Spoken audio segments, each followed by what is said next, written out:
Bien-aimés, nous vous saluons et nous voulons continuer notre enseignement dans cette troisième partie. Obtenir la vérité. La Bible dit, vous connaîtrez la vérité et la vérité vous affranchira. Mais quelles sont les vérités fondamentales?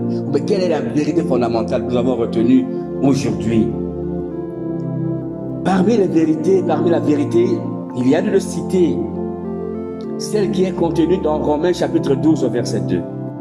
Il dit, ne vous conformez pas au siècle présent, mais soyez transformés par le renouvellement de l'intelligence, afin que vous discerniez quelle est la volonté de Dieu, ce qui est bon, agréable et parfait.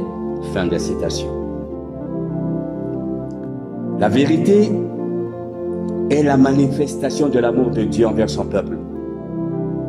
Dieu dit, ce siècle est un siècle de la mort. Tout conduit à la mort dans ce siècle. Mais Dieu nous avertit d'être renouvelés et de faire sa volonté. Voilà pourquoi aujourd'hui nous sommes en train de dispenser cet enseignement.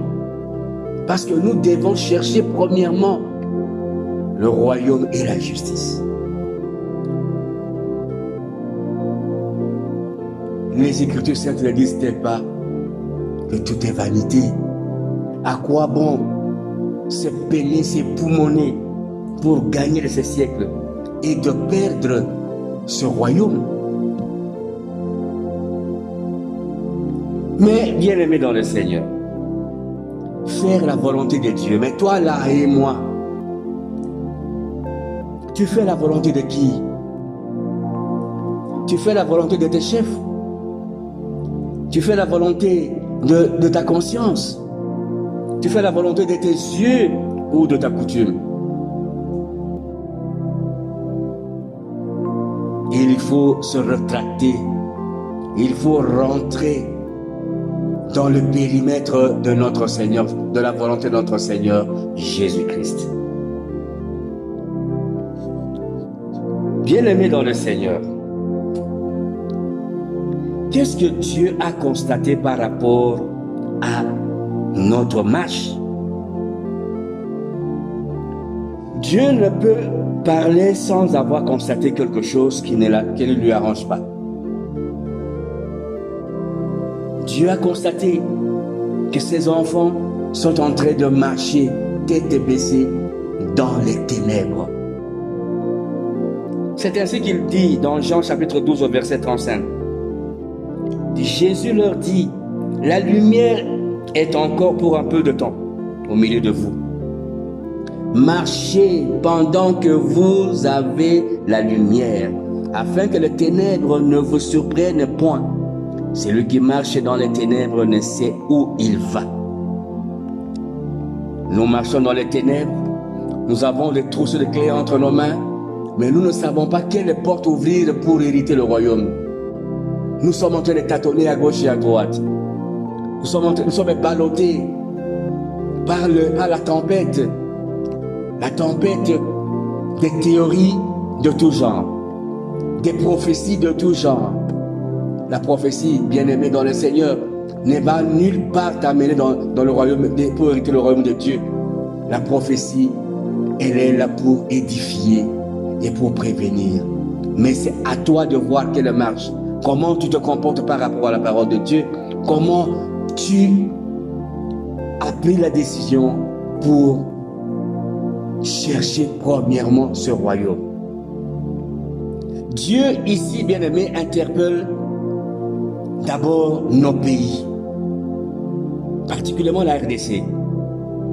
Dieu demande à la RDC, qu'as-tu fait du sol et du sous-sol que je t'ai donné? Les uns diront, ce sont les dirigeants que tu nous avais donnés au Père. Ces dirigeants nous ont emmenés dans le chaos. Les autres diront, Père, ce sont les étrangers qui nous ont asservis, des pays voisins, la multinationale, l'impérialisme occidental ou bien asiatique.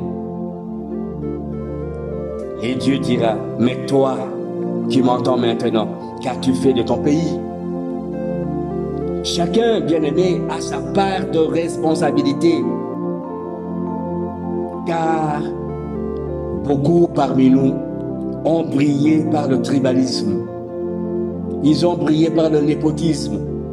Ils ont brillé par le désempoisonnement. Ils ont tenté de tuer leurs frères. D'autres ont brillé par l'abus du pouvoir, par rapport au pouvoir qu'il détient. C'est il use de ce pouvoir pour asservir, pour tuer, pour arracher les biens des autres. Une autre interpellation aussi. Dieu interpelle maintenant nos familles. La même question est posée à ta famille, à ma famille. Qu'as-tu fait de membres de ta famille? Est-ce que tu les as amenés à faire la volonté de Dieu et à hériter le royaume de Dieu? Quelle est la démarche que tu as faite pour que ta famille, chaque membre de ta famille connaisse le Seigneur Jésus-Christ, qu'il le serve et qu'il puisse hériter le royaume de Dieu? L'interpellation se poursuit et Dieu aussi interpelle l'Église. Église, qu'as-tu fait des fidèles, des brebis que je t'ai données, dira l'Éternel? Les as-tu amenés à moi? Tu les as truffés les oreilles avec des théories, avec des prédications. Tu ne les as pas enseignés, tu ne les as pas enseigné la marche à suivre. Tu ne les as pas montré la voie à suivre pour hériter le royaume. Autant de questions. Dieu interpelle maintenant ta conscience, toi-même qui m'entends maintenant. Dieu dit, qu'as-tu fait de ce que je t'ai donné?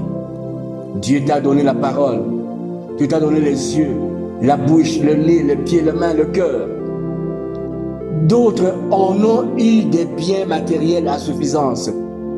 Qu'ont-ils fait de ces biens pour permettre, pour que chaque pas qu'ils posent puisse l'amener à hériter le royaume de Dieu? Par tes biens, combien est-ce que tu as répondu à l'appel de Jacques par rapport aux veuves et aux orphelins, par rapport aux œuvres ecclésiastiques? Apocalypse chapitre 22, 12 dit, « Voici, je viens bientôt, et ma rétribution est avec moi, pour rendre à chacun selon ce qui est son œuvre. » Bien-aimés dans le Seigneur, une question se pose. Que faire maintenant? Nous allons répondre à cette question au cours de notre enseignement de la 4e partie, Maranatha.